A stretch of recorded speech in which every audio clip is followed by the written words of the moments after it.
Hi, I am an academic. I am not a community manager, and I have learned enormously from everybody else's work today. So now I have this weird kind of like imposter syndrome, because I'm going to be talking about something a little bit different. So I am a lecturer in sociology and criminology at the University of Roehampton. I have, for the last year, been doing some interview-based research with developers, community managers, people who work in games more broadly, trying to understand the specific issue of the online abuse that gets directed at industry workers in the video games sector, specifically looking at what that abuse does on the developer side, right? So not so much looking at what happens between players, because there's research that looks at that, and not really looking so much at the role of journalism, even though Gamergate is partly what prompted me to look at this. So the motivating question really was, what is happening behind the headlines? So I'm a gamer, I'm a researcher. I do research into relationships primarily. I was playing games happily in 2014. Gamergate happened. I was like, oh, this is horrible. I don't really go on to the online community stuff. So I'm JRPGs, RPGs. I don't need to engage with the online community. I don't particularly.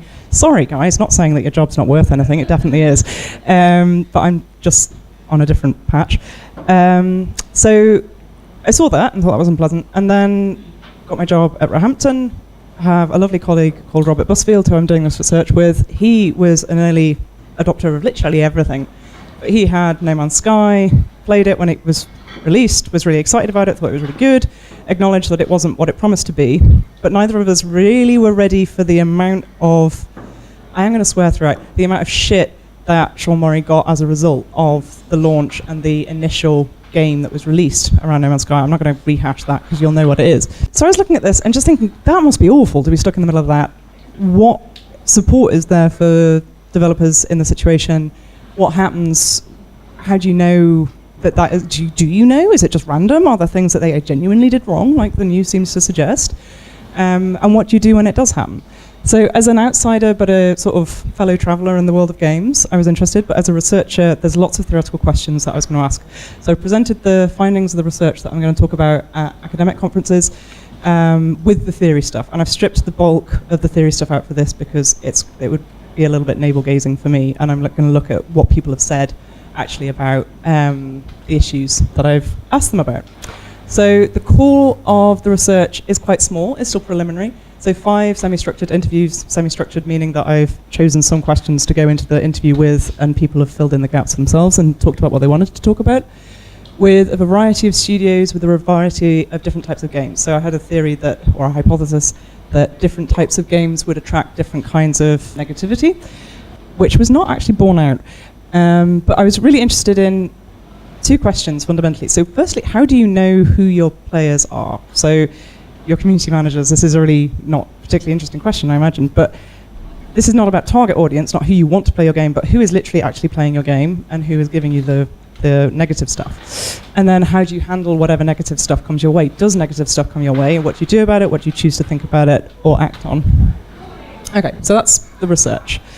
Out of it came 3 themes, more or less, and I'm going to tell you what those themes are one by one. And they're generally dichotomies or like tensions between 2 ways of viewing the problem. The first major issue is, what is the source of the problem? So we know the sort of thing that I'm talking about. Some people use the label toxic, some people angrily reject the label toxic around this kind of very focused, very negative, headline-grabbing problem behavior which we find online. It's not unique to games, but it is something that is increasingly being associated with gamers. So 2 ways of looking at this came out. So the first one is, it's a communication problem. Sean Murray would never have been attacked so violently if they hadn't been so over-promising in the first instances.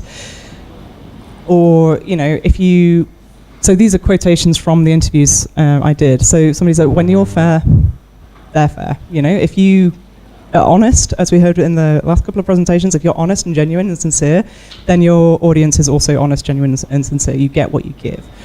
And then this idea of proper communication, which I'm super interested in terms of what constitutes proper communication with your audience.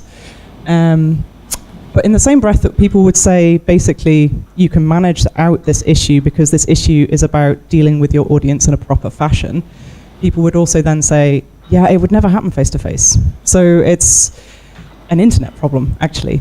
So these are completely contradictory explanations for why this online abuse can happen. One, it's agency-based. It's people choosing to do horrible things because maybe they feel hard done by because you said one thing and did another. Or two, it's the fact that they're anonymous, there's no accountability, it's easy to get away with stuff online, and therefore it's not about games, it's not about communication, it's just people are horrible online. So these contradictory explanations. The outcome of those, or the ramification of those things, are completely different. So if it's the internet that is the problem, then the problem will probably never go away unless we fundamentally change how we communicate online, which is not going to happen realistically. If it's communication that is the problem, then we can do something to fix it because we can change the way we communicate. So the structure versus agency for any sociology nerds out there. So on the last one, the internet is the problem. It wouldn't happen face to face. There's also this response that I got almost universally, which is our players are lovely. Like, our community is nice. We have got the communication thing fine. We love them. They love us. Everything is happy and friendly. I don't know if that's because I was speaking to people with genuinely happy and lovely communities and they never got any problems at all, or if it's probably more likely talking to somebody outside your organization, you're not going to be like, and then this problem, and then this problem, and then this problem, right? So I don't know how representative that is. But people went out of the way to talk about the good aspects and the positive in their communities, which is really important to recognize. So a slide. And the problems emerge not because of trolls. Repeatedly people say trolls are relatively easy to deal with. They come and they go. You tell them to stop, and then you ban them, or you block them, or you hide their comments. But the problem really sits with a group of players who are really dedicated to your game, who are really passionate about your game, who seem to have like a personal diary of every release you've ever possibly mentioned in the history of your game, and get annoyed when you don't do exactly what you said 3 years ago might happen this year, right? So the passion becomes this double-edged sword. Passion is a double-edged sword, came again and again and again as a almost like a set phrase. So the idea of super dedicated or over passionate becomes more interesting than this kind of headline grabbing disaster scenarios. Actually, day-to-day community managers, it seems to me, deal with a whole spectrum of potentially problematic behaviors. Amazing result from this research is that community managers are important. You didn't know that, right? So one of our interviewees was interesting and was sort of saying that community managers, and we heard this in one of the earlier presentations, community managers can preempt what is going to go down wrong. And a good community manager can tell you how to not change what you're going to do, but preempt how your fan base is going to react to what you're going to do. And you can launch it in a different way. You can alter it and make it more predictable, make it a generally better experience. So the guy who said this also said, so I was asking something along the lines of, so community managers are your voice in your Discord chat. And he was saying, actually, no, it's much more like having a worker on a board in a company, that the community manager, in his view, is the voice of the player in your development team. I think that's quite an interesting, from an outsider's perspective, that's a really interesting way of looking at it, because it means that the community manager role becomes really Janus-faced. Like, you are invested deeply in the company's outcomes. They're paying your wages, but in order to be fully invested in the company outcomes, you have to be fully invested in the audience outcomes. So that kind of human-focused emphasis that we heard from the previous two talks becomes like a vital part of what the community management role is, which means it's intensely like emotional labor, emotionally investing, draining job. The flip side of having a community manager is the tension between this sort of belief of a sincere performance of a role and a corporate performance of a role. Getting community management wrong seems to be also labelled as something where problematic relationships between audience and company come out. So if it comes across as packaged, if it comes across as coercive, if it comes across as like forced fun, that kind of corporate away day feel about your community management, nobody's going to like it, right? And then you get this, particularly from the smaller teams that I was talking to, a real belief that the fact that it was the developers themselves who were engaging with the Discord chat or whatever that meant that it felt much more sincere to the audience, more realistic, more like they were getting real information, and therefore you got less shit. That was the idea. Okay, so I've already alluded to this, which is, I'm loosely calling the passion project problem, because we need, and we are as players, we're really, really passionate, and we need the passion to feed the games and to get people to buy, to get people to invest their time and energy, especially if you've got your game in beta, for example, and you're waiting for people to flag bugs at you. You need really invested people who are going to pour their heart and soul into your game. However, that is also where some of the more uncomfortable interactions can arise. So with the headline-grabbing disaster cases, it seems very much like everybody knows about them, everybody talks about them, and there's a general feeling of, if you've got a thick skin, if you communicate well, and if you don't bring it home to yourself too much that it could be you, there's a feeling that it sort of happens to other people. And I think that's, partly a self-defense mechanism, because you can't sit and think, oh, I could be the next Sean Murray, and then why am I doing this job? Because then you would just quit, right? And I don't know if there are people who've chosen to leave because of that feeling of fear. I doubt it, because there's so much more positive stuff about developing games than just this horrible headline roving mob of disaster, which could happen. So basically, you can't worry about the headline stuff, but you have to deal with the day-to-day, difficult, prickly customers all the time. So I took this. I presented at a conference. I wrote it up as a blog for Yuki, which is on the Yuki blog if you want to go and read it. And then last month, I held a roundtable event at the University of Roehampton, which was funded by the Economic and Social Research Council. I have to say that because they funded it, so I have to say it. And it was basically, I invited about 10 people from across the industry, people who are developing games unions, people who are journalists, people who are developers, community managers, academics working on video games, to try and understand all the different perspectives on this issue. I put forward the themes that I've just put forward there, and the things that came back from that discussion was one of the core problems that people seem to feel about why there is a tension between what audiences understand and what developers understand about that communication level. It's partly because development is really hard to explain to somebody who's not involved in development. It's really not terribly interesting, development, the day-to-day side of development. Okay, you can find a funny bug and share that, but it's quite difficult to say, I've been working on this code for 4 days now, and I'm, his left foot moves slightly. It's not an instinctively a spectator sport in the same way that perhaps making movies is.